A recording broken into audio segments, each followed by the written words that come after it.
Welcome to Talking Feds, a roundtable that brings together prominent former federal officials and special guests for a dynamic discussion of the most important questions in politics and law. I'm Harry Littman, and we are here live at the DNC Democratic National Convention. You see the United Center where the Bulls play basketball for the next 4 days.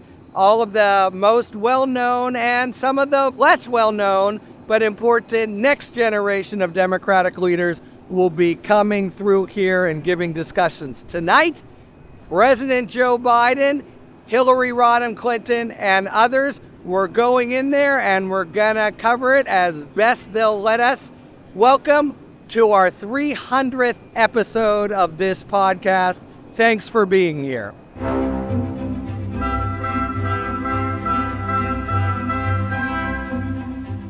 Welcome to the 300th episode of Talking Feds, broadcasting live from the heart of the Democratic National Convention in Chicago. I'm your host, Harry Littman, and today's show is packed with an exceptional lineup of guests to help us navigate the electric atmosphere and key events of this historic week. To mark this milestone, we're bringing you exclusive interviews with a series of top figures in law and politics, and providing an insider's view right from the convention floor. The convention began on Monday, August 19th. It was the one day for a retrospective look at the Democrats' achievements over the last 4 years, and especially the administration of President Joe Biden. The energy at the United Center was already supercharged when, in the middle of the evening, presidential nominee Kamala Harris made a surprise appearance, sending the decibel count off the charts. Key moments that first night also included speeches by Hillary Clinton and Representative Alexandria Ocasio-Cortez, which we knew would rock the rafters and did, and Steve Kerr, who used the recent U.S. victory in Olympic basketball as a parable of unity and community for the country. But it was decidedly Joe Biden's night, and perhaps the last evening in his 50-year career in politics when the attention of the country is fixed on him, even though he has 5 months remaining in his presidency. The gratitude of the crowd was palpable, in fact, deafening, with repeated outpourings from tens of thousands of people shouting, "We love you, Joe." My family has known Joe Biden for 60 years. It's crazy. My sister and Joe are like two ships in the night. If my sister came up from Virginia right now, her and Joe would meet at the same ice cream store, and it's weird. That's Martin Willis, a Delaware delegate who has known Biden throughout his political career. I ran into him on the convention floor after Biden's speech. It was more emotional the day he dropped out. I literally had our state party chair call me up and, "Martin, are you okay?"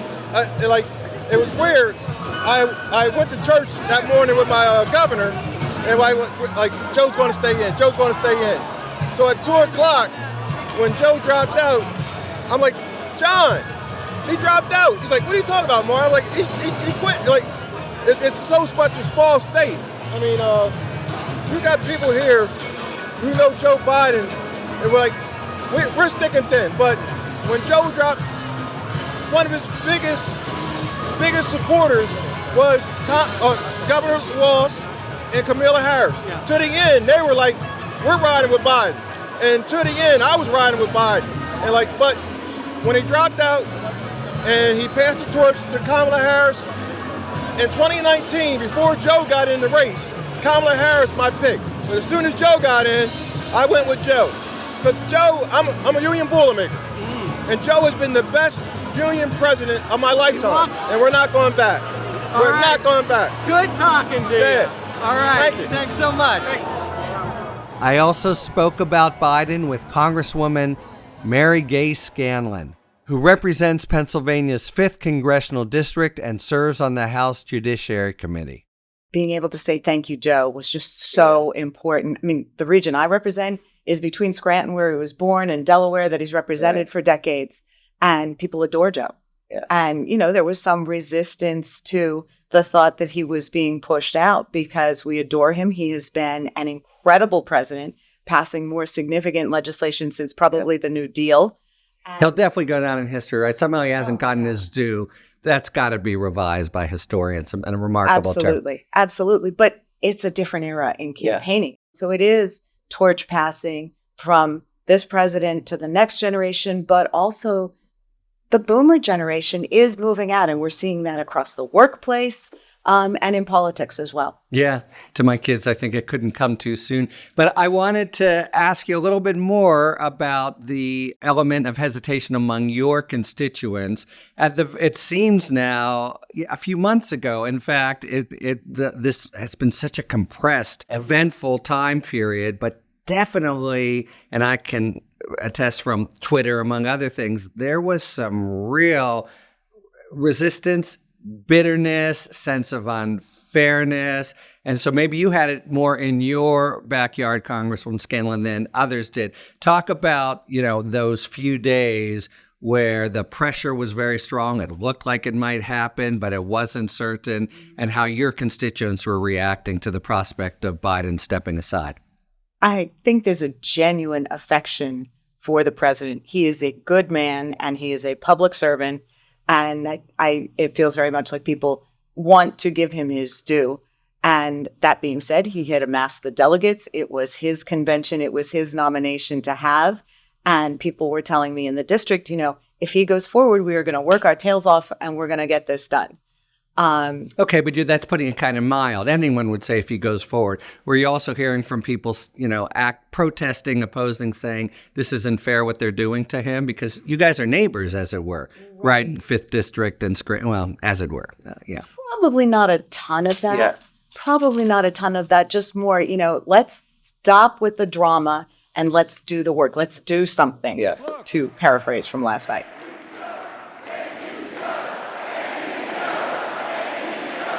Thank you, Joe. That was the universal day one sentiment. Hey, everyone.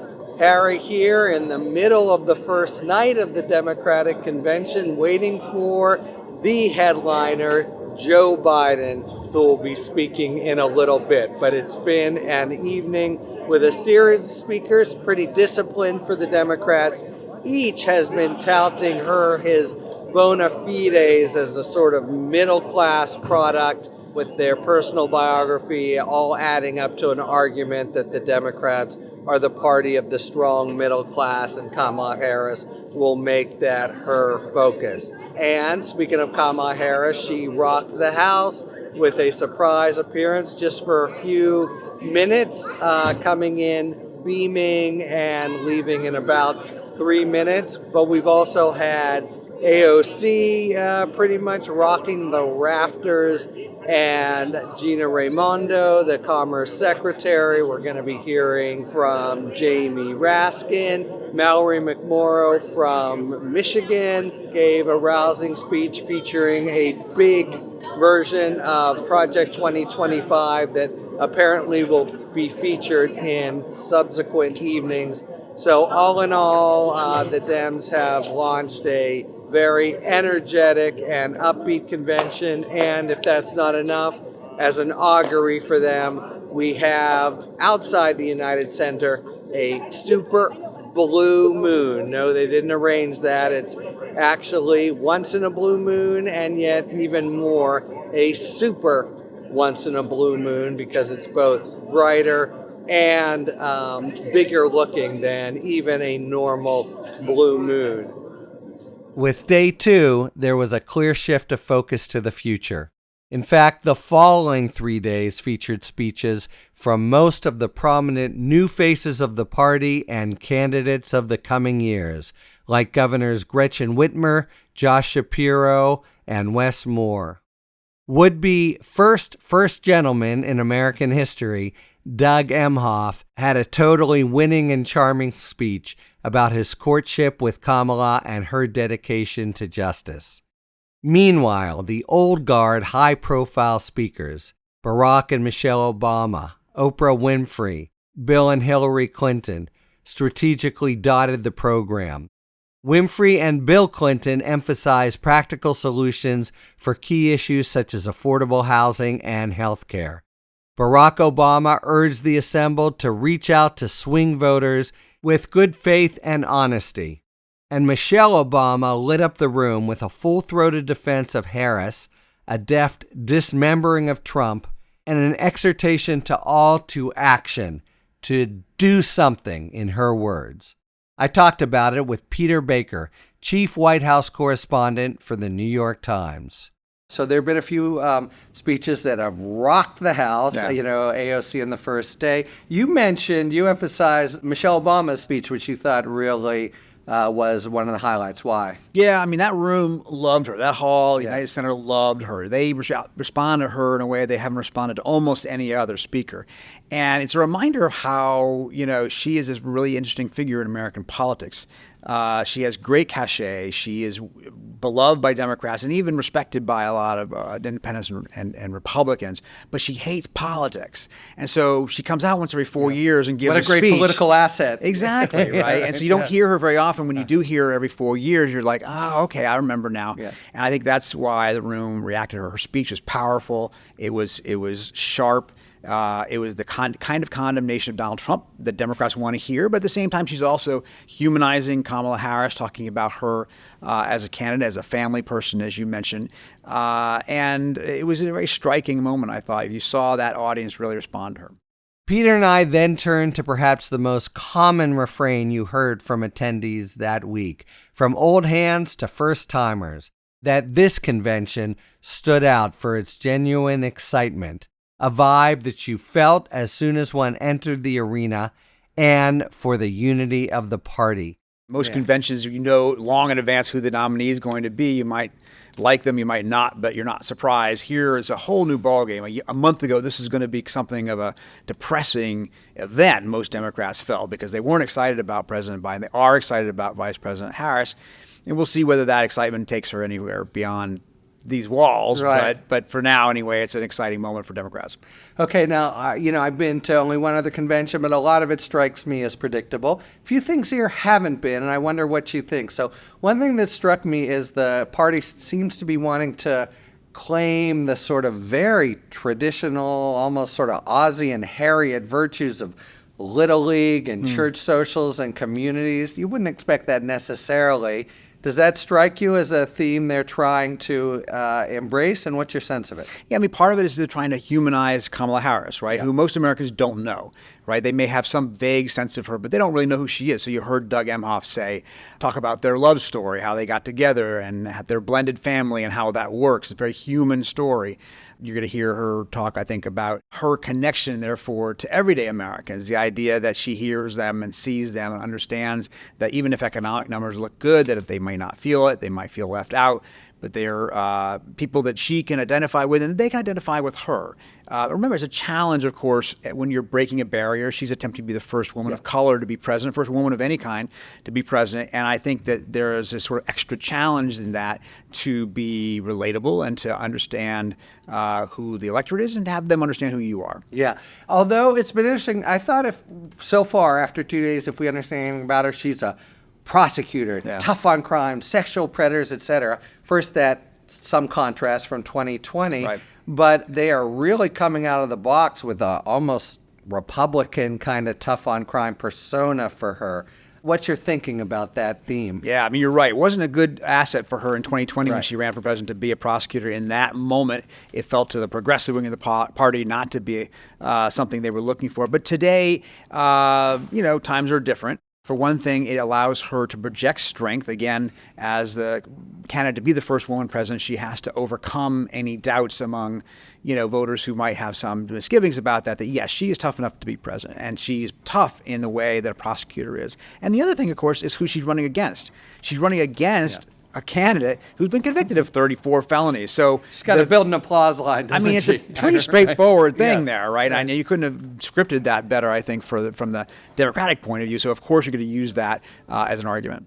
With critical issues like economic policy, healthcare reform, reproductive rights, and gun violence prevention on the table, the Democrats are firmly positioning themselves as the champions of progress and inclusion.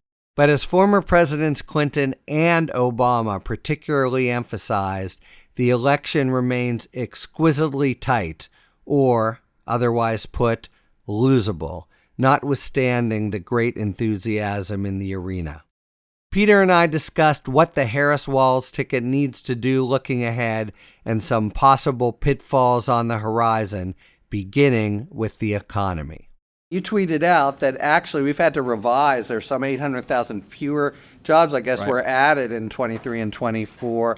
You know, in terms of the battle of wills or arm wrestling over the economy, Biden's record, how serious a deficit do you think that is? Well, I think it's significant as a political matter at the very least. I mean, obviously, the Labor Department always readjusts its estimates of job numbers and job growth as it gets more and more information. And so it's not unusual to have different numbers. But to lose that many jobs in their estimates over last year is significant. It means that job growth wasn't nearly as strong as Biden had presented it, and may help explain why a lot of Americans don't feel the economy to be quite as good as the Biden-Harris administration thought they should be feeling.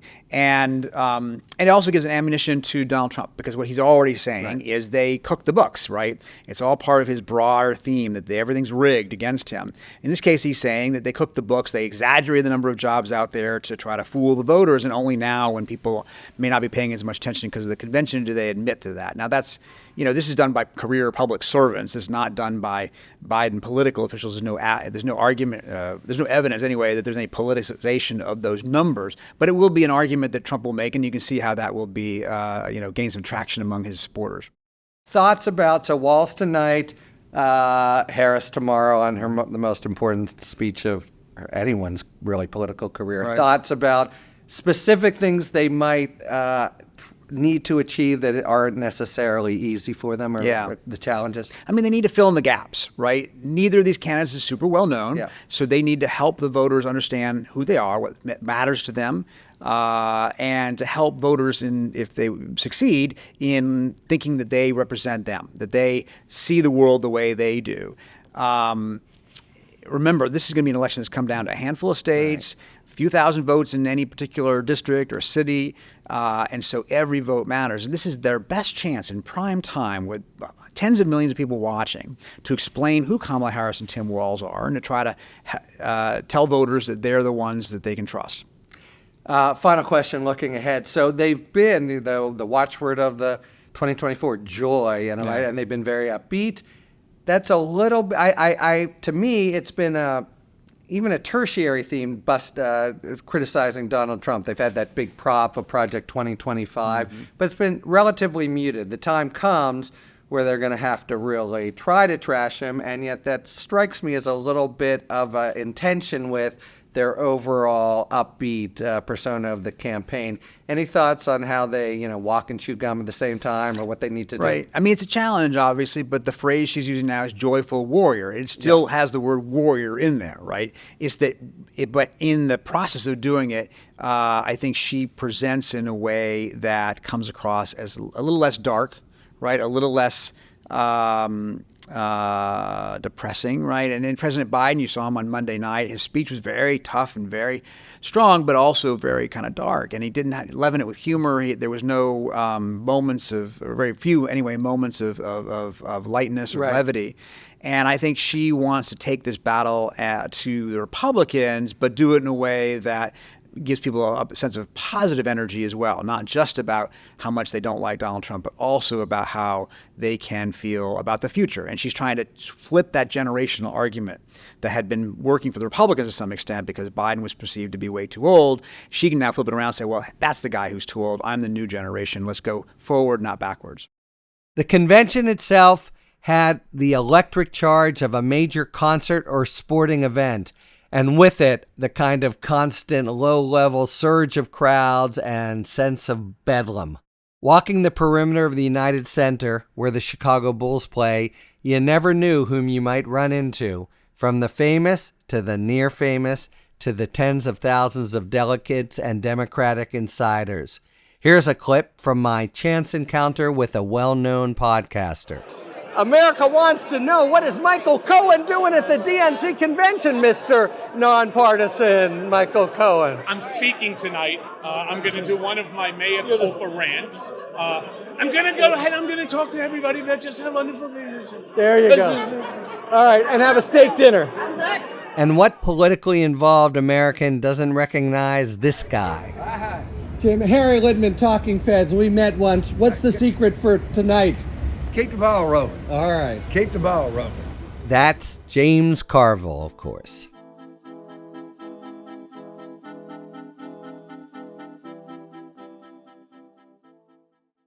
All right, it is now time for a spirited debate brought to you by our sponsor, Total Wine and More.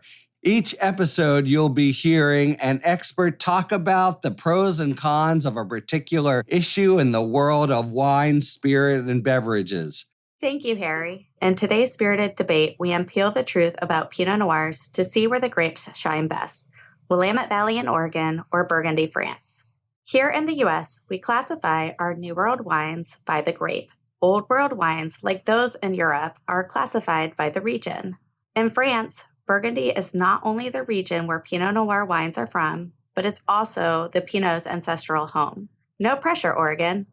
To level set, Pinot Noir is a thin-skinned grape, which makes it difficult to grow, especially in warmer climates. Burgundy happens to have a cooler climate with ample cloud cover, making it the perfect home for Pinots. The cooler temperature allows the wines to ripen longer, giving the grapes extra time to develop more complex flavors like strawberry and dark berries to black tea and earthy minerality. Burgundy produces Pinot Noirs that are full of aromas and nuances. If we hop across the pond, we have Pinots from Willamette Valley in Oregon with similar cloud cover, climate, and soil composition as Burgundy. Oregon produces smooth and fruity wines that are slightly earthy and most definitely tasty, giving the region of Burgundy a run for its money. You can find all of these at Total Wine and More, where we have a huge selection of Pinot Noirs from Oregon to Burgundy, plus wines from every region in between.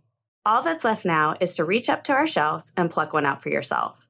Thanks to our friends at Total Wine and More for today's A Spirited Debate.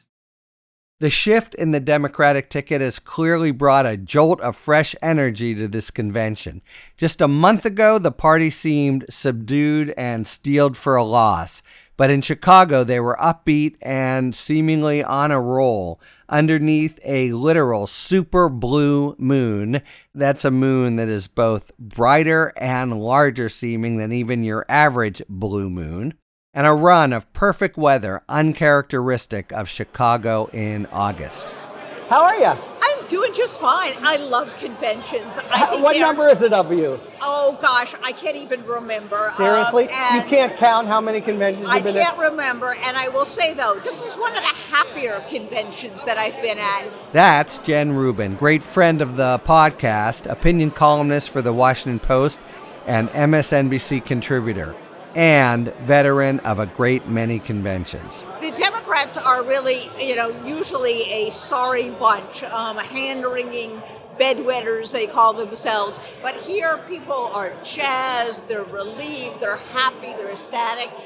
It is by far the happiest Democratic convention I've ever been Which is to. saying a lot. And they're also often a little of this, a little of that, but they're trying hard to I think, be diverse in the sense of unified, as opposed, all for one, as opposed to bean counting, yeah? Correct, and I think the emphasis on working class is very different from what you've heard in the past, and that's, I think, what a lot of people were hoping the Democrats would return to, a populist economic message, and it really works against Trump, who's a billionaire and a cheat. So I think that works for them, and I thought Sean Payne from the UAW on the first night was fabulous. And AOC, yeah, it's really interesting. They didn't simply give a populist message. I think this was concerted. They all gave their populist bona fides. Yeah. They came out and explained their backgrounds and the like. Exactly. The emphasis on we're from the middle class as well as for the middle class. And I think they're really trying to lean into that contrast. The delegates at the convention were a remarkably diverse lot and across every spectrum. So I am here with Angie Gioloretto. She is the oldest delegate here in the entire convention. She's from my hometown of Pittsburgh. So nice to meet you. And now here is the other bookend of the age spectrum. We spoke recently with Angie, the oldest delegate here at 95. We have her bookend counterparts from Minnesota, both 17 years old. Hello, introduce yourself, please. Nice to meet you. I'm Isaac Winkler. I'm Beatrice Shire. And the delegates also were from all backgrounds and faiths. Religious faith, in fact, was an important subtext of the whole convention, including in the speeches of both Harris and Tim Walz. Politics is not a vehicle for repression, bigotry, or personal profit, Sharon Brous but a call from to Los service. Angeles giving the invitation. This story counters extremism with capaciousness and compassion. It rejects the inevitability of war, affirming that every one of us, Muslim and Jew, Christian, Black, White, Latino, AAPI, queer and straight, Israeli and Palestinian, deserves to live in dignity and in peace. In fact, I was struck by the extent to which the convention portrayed Democrats as the embodiment of old school virtues, diverse and progressive to be sure, but with a mindset that seemed drawn from idyllic communities of the past, communities of common purpose and goodwill, and, most importantly, from a time before Donald Trump set neighbor against neighbor. And within this world, Harris's clear assigned role was the tough-on-crime prosecutor who stood up for the community and locked up the bad guys. Speaker after speaker portrayed her in that light, as did her biographical videos, and all of it sets up a rhetorical battle with the Trump campaign that is determined to belittle her prosecutorial record. I wrote about this theme for the LA Times. I'm here with Holly Mitchell of the LA County Board of Supervisors and a delegate. Is this your first convention? Oh, no. My first convention was my first year on staff with then State Senator Diane Watson in 1988 in Atlanta. There you go. I wasn't at that one, but I remember it. And so you probably being from LA, had a lot of overlap with Kamala Harris. Yeah, I did when I was in the state legislature. When she was a DA in San Francisco, I was chair of the California Legislative Black Caucus, and I actually carried several of the bills in her housing package when I was a member of the State Assembly. That's a good place to start. We only have a few minutes, but she really has some interesting ideas for housing in particular, and there's a lot of reason to think that the scarcity of housing in California in particular really leads to a lot of consequences for middle class and working poor. Tell me about her views and your views on housing. Well, you know, the issue was she was one of the most really progressive, aggressive attorneys general in the country when she went and fought the banking industry to defend homeowners and didn't settle the first lawsuit, pushed back and got more for homeowners who were taken advantage of by unscrupulous banking policies. Who are they cheering for? Tell us. They're cheering for common. There you go.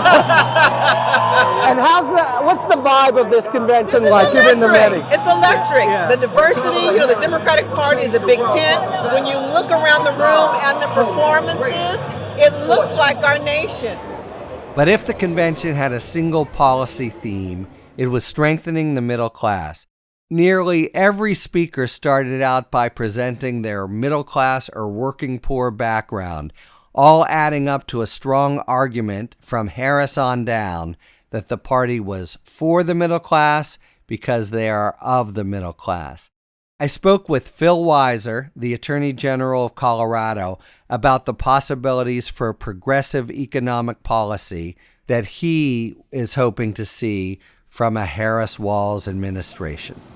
I want to start with her record as Attorney General because it's relevant on this point. She was Attorney General 2010, 2016, and one of the fallouts then was what happened with the mortgage foreclosure mess. And one of the answers was a lot of the banks acted wrongfully and without justification to foreclose on people's homes at a time people were vulnerable. And there's a through line between that moment and how people feel in the economy today, where a lot of people feel taken advantage of, having these, you hear the phrase, junk fees. You're moving out from your apartment and they say, oh, you got to pay this move out fee, which you've never been told about before.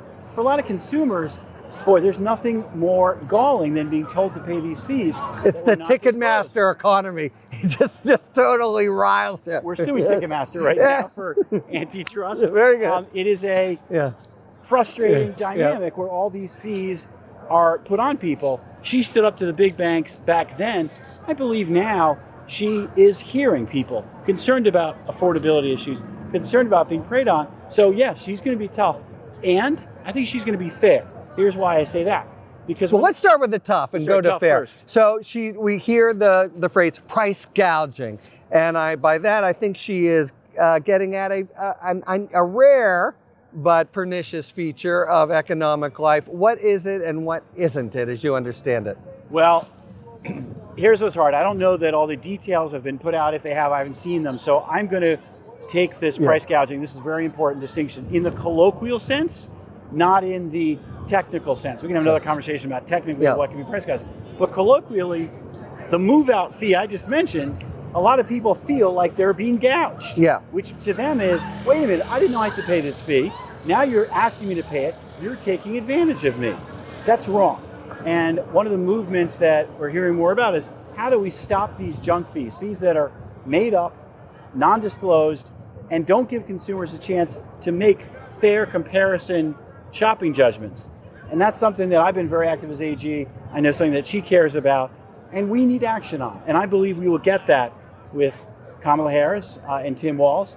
I also believe, this is still in the tough category, that we're going to see continuation of serious antitrust enforcement. One of the conversations that I'm thrilled we're now having is antitrust enforcement is back. For years, people said, oh, don't worry about enforcing antitrust laws. The market will take care of itself. Well, that was an argument in 1980. Here we are, 2024, we can say it was wrong. Why can we say it's wrong? Because look at industries like airlines, where there's been too much concentration, prices go up to consumers, and there is a new entry. So mergers that were approved in the airline industry, highly problematic. Another example, supermarkets. I'm challenging the merger between Kroger and Albertsons, which in Colorado, like many states, would be basically, in many communities, a 3-to-2 merger. Right now, number 1 is Kroger, number 2 is Walmart, number 3 is Albertsons. You take one of those choices away, that's bad for consumers, that's bad for farmers, that's bad for workers too. So I think we're going to see antitrust enforcement. And I should just say, because you mentioned it, after being fallow for a long time, DOJ of late has been pretty damn active and made some big bets that so far they're winning, but so you would expect a continuation of the aggressive stance of the Merrick Garland DOJ. I do believe the consensus that is represented by the Biden-Harris administration that the problem has been we haven't had enough antitrust enforcement will continue. So the Ticketmaster case we mentioned, I'm working on that with the Department of Justice. The Google case, we had a successful liability finding, that's with the Department of Justice. That's huge, right? That could have gone either way for sure. It's an ambitious case. And so I think we'll see more of that. Let me get to the point about how I believe she's going to be fair. When she was concerned, something that's actually still an issue, we can talk more about, young people getting taken advantage of on these apps and their private information often being taken. She sat down with the companies in the room and said, we need you to get serious and responsible. And they had a real dialogue, and they worked out a code of conduct the company's committed to, and they disclosed it, and then she, as Attorney General, could enforce what they disclosed. That's an example of problem solving, listening, and getting to solutions. She wasn't trying to demonize them. She was trying to solve a problem. I think we're going to see that same spirit with her as president. The clear highlight of day 3 was the acceptance speech of vice presidential nominee Tim Walz. To my ear, the Minnesota governor delivered a near perfect speech. Folksy but not corny, compassionate but not soft, heartwarming but not trite, funny and combative to just the right degrees, and no longer than necessary. Given the dynamics of this campaign and the continuing stumbles of Republican vice presidential nominee J.D. Vance, Walz may be the rare vice presidential candidate that makes a small difference and this campaign is almost entirely about small differences. For all of Thursday, starting in the morning, there was a ripple of excitement looking toward the main event of the week, the acceptance speech of Kamala Harris. And while there were many other speakers who shared the stage that day, the focus was squarely on the vice president. Harris did not disappoint. Her speech deftly wove together personal stories and policy ambitions. It was relentlessly upbeat, combined with a few deft lines of attack about Donald Trump. She was composed and confident and took major steps forward for Americans to see her as a credible commander-in-chief.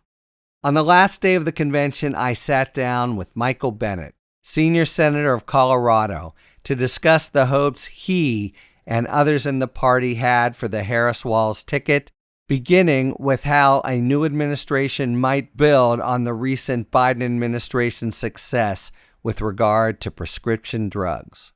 I think the next step in their presidency and for this country would be to finally achieve universal health care, to make sure that every single American has access to it.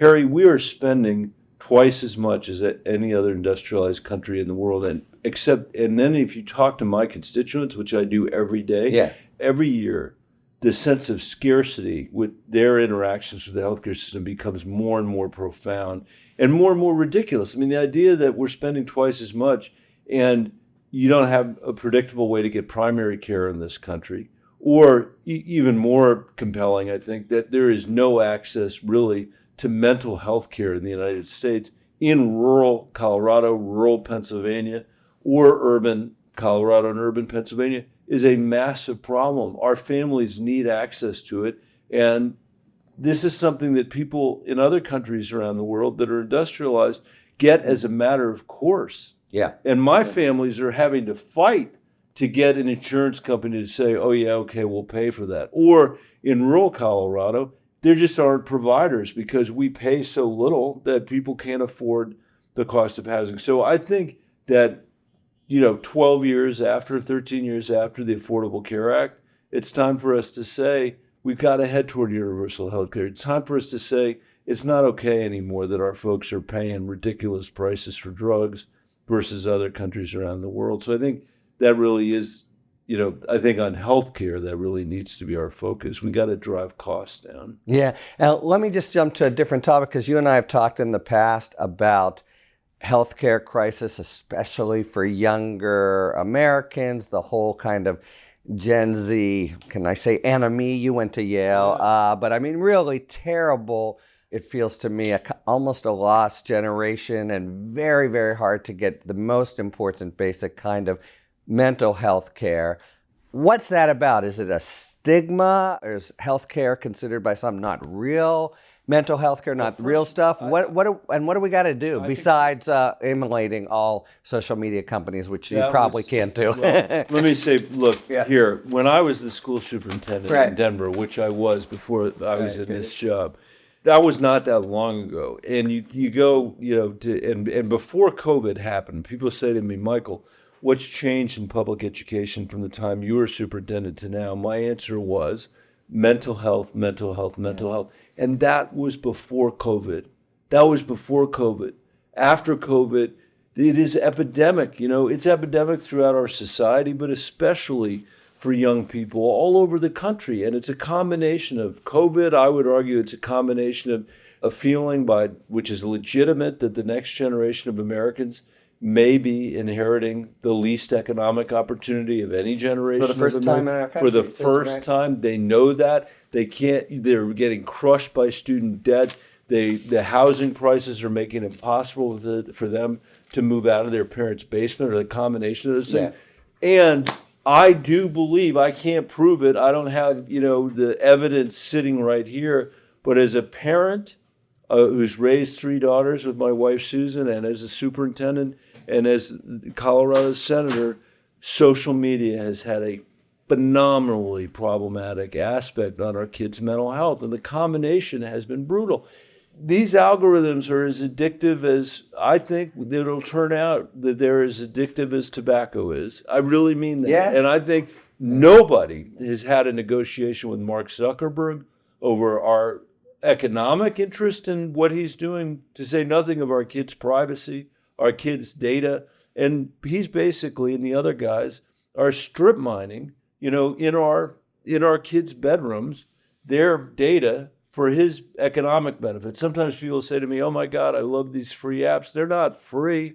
It's a business model that's based on selling advertising, based on information they've hoovered up from us. They haven't compensated. And even more, us. also based on really forcing a kind of, monomaniacal focus. I've got a prosecutorial background. One of the things we don't have time to talk about is guns, but every time there's a shooting, I know what's going to happen. I know it's going to be the 20-year-old lonely kid, social issues, et cetera, gets involved in social media. And that does feel like maybe we are too far upriver to really solve fully and organically. Well, I think we do have a solution. Well, not a solution, but look, I said nobody's had a negotiation. Somebody needs to have this negotiation on behalf of the American people. And my judgment, and maybe there are better ways, but my judgment so far is we need an agency like the FCC, that's dedicated to this question of dealing with these massive social media companies. It's only going to become more important with the full integration of AI into all this stuff. And Congress will never, ever regulate this stuff successfully. It'd be like saying Congress should approve drugs. I mean, we set up an FDA to do that. Teddy Roosevelt set up new agencies to deal with the new economic concentrations of power with these massive companies that capitalism, unrestrained capitalism had generated in his time. We should be smart enough in our time to be able to do the same thing. And our kids deserve this. And let me tell you something. There is not a parent that I run into in Colorado who doesn't feel like their kids are their family. California, across the country, DOJ nibbles at the edges with antitrust, but you're totally right. It's a whole new world. Not even close. Yeah. The child tax credit, you've really been the spearhead. It brings a smile to your face. We had a COVID credit, then it expired, et cetera. What's your thoughts for Harris? Seems to, there seems to be a sort of economic populism in the water because, J.D. Vance also. But can you explain a little? You said that the last time it was around, we cut childhood poverty in half. How it does? I don't think people understand the seismic, pivotal impact of a child tax credit. This is what I ran my totally unnoticed campaign for president on, was the idea that we could cut. My goal, I think we should end childhood poverty in the richest country in the world. I think that should be our goal. And I ran for office saying that we should do it. I obviously didn't get very far, but Joe Biden and Kamala Harris did. They passed it. And for 6 months during COVID, we cut childhood poverty in half in this country. And as a society, we didn't notice it, but parents all over the country noticed it. 90% of the kids in America benefited from it. When I first wrote it with Sherrod Brown, the first two co-sponsors were Cory Booker and, you guessed it, Kamala Harris. Right. And now, not surprisingly, it's at the heart of her economic agenda.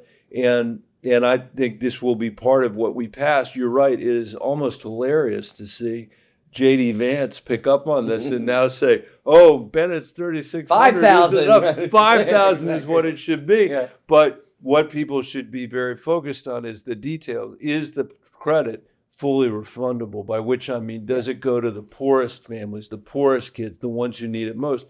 Historically, the Republicans have taken a view that while they're cutting taxes for the richest people in America, over and over and over again, to the sake of trickle-down economics, that passing a child tax credit that's universal will somehow create an incentive that's going to make poor people not work and poor parents not work, which is ludicrous. All the evidence around the world with a child tax credit is that actually the workforce participation rates go up because parents can spend money to buy childcare, which is what they do. So I am thrilled that this is now in the front of our minds. I'm glad that J.D. Vance is saying what he's saying about it, I guess, and perhaps this can create a consensus that for finally and the populism you talked about might help inform this, we could actually write a tax code in this country that honors work and workers instead of generational wealth, which is what we have historically done and what we have today. That could help us in a country where we've got the worst income inequality that we've seen since the 1920s. All right, so many more issues to talk about, but I'd like to end with you a little bit. 15 years now, I think ever more sort of level of debate in the Senate is low, level of vitriol and partisanship is high.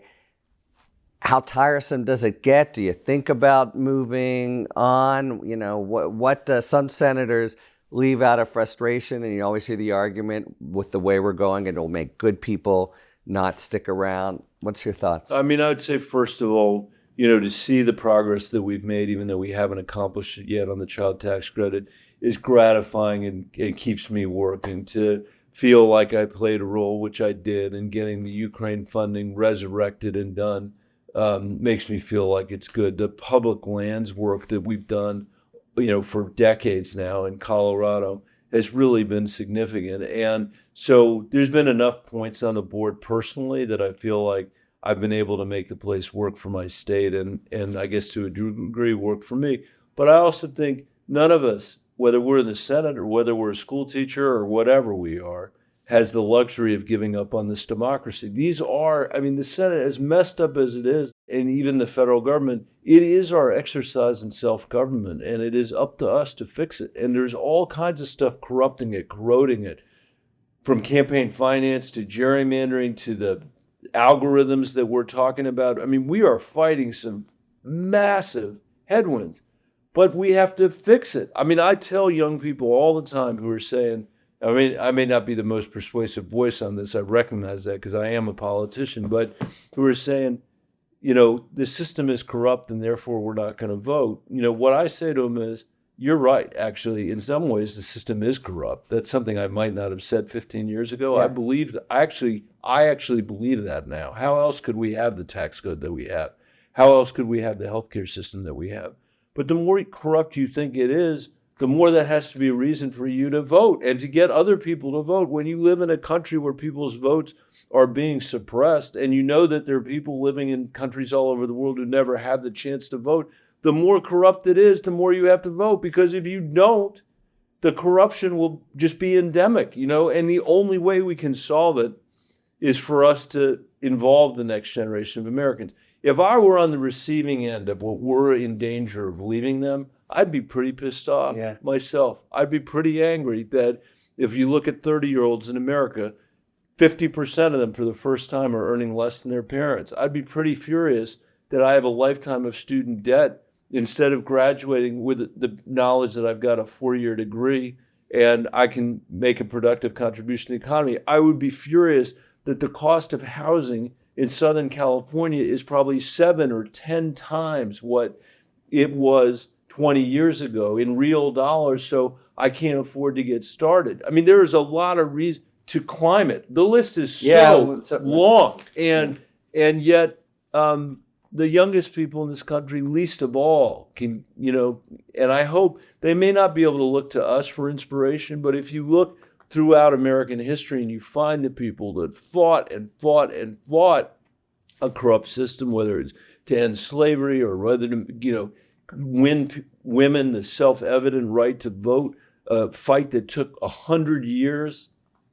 We don't know the names of almost anybody who fought that fight, and almost no one survived it to the end to see women win the right to vote. That's where the inspiration, I think, needs to come from, and that's what we need out of the next generation, because this country's literal survival depends on their involvement. As we move to the final segment of our 300th episode, I want to shift our focus to an often overlooked but critical element of the election: down-ballot races. While these races might not always dominate headlines, they play a crucial role in shaping the balance of power in Washington and across state capitals, which is why I was thrilled to have the chance to speak with two of the most prominent members of the House of Representatives about the topic. Catherine Clark is the House Minority Whip, representing Massachusetts' 5th District, and Jamie Raskin, the representative for Maryland's 8th District, and the impeachment manager for the second impeachment of Donald Trump. First, Congressman Raskin, you're the ranking member in the Accountability and Oversight Committee. It's one of the big reasons you actually declined to run for Senate. That is as Orwellian and bizarro world as they come, and that's saying a lot. What are your plans, or what do you see that as the promise of that committee were to be under the chair of Jamie Raskin? Well, we have succeeded in destroying their pathetic impeachment drive against Joe Biden and debunking and refuting every fraudulent claim that they've leveled against him. In fact, their own report debunks every fraudulent claim they raised against him. But look, we've got serious problems in the country, and we've got a real legislative agenda to deal with them. And the role of the Oversight Committee should be to conduct the hearings that educate the public. So we are in the middle of this massive gun violence crisis, right? We have levels of gun violence and gun mortality 25 times higher than people who live in the European Union countries. The leading cause of death for children under age 18 and teenagers is gun violence, more than automobile fatalities or pneumonia or other diseases. So we want to do a series of hearings like the January 6 hearings of that level of sophistication and methodological rigor, which show why gun violence is so serious in America and what realistically can be done about it in order to give support to our legislative agenda. And that's just one example of the kinds of things that we're going to do in order to propel forward all of the great changes that the Democrats are working on. Yeah, of all the areas in which this country is outliers, gun ownership, gun advocacy seems really first among all of them. So Congresswoman Clark, we've had occasional discussions or mentions of, and we got to get the House and keep the Senate, et cetera. That's your main lookout, of course. So I just wanted to ask you these next, 75 days, 76 days, how will your focus on taking back the House differ? What are the sort of stress points, that ways the campaign could help you? How do your challenges differ from them? Talk about the specific strategic goal of getting the House back in blue hands. Yeah, we know that people have to be put back into the people's house. And right now with the GOP, as my friend was just describing, their focus is on their own civil war. Their focus is on their own obtainment of power. Their focus is not on delivering solutions that people are looking for. So our campaigns, and I have always been bullish on taking back the House, and with the excitement and momentum of Kamala Harris's presidential campaign and Tim Walz running for vice president, we are also seeing a benefit from that.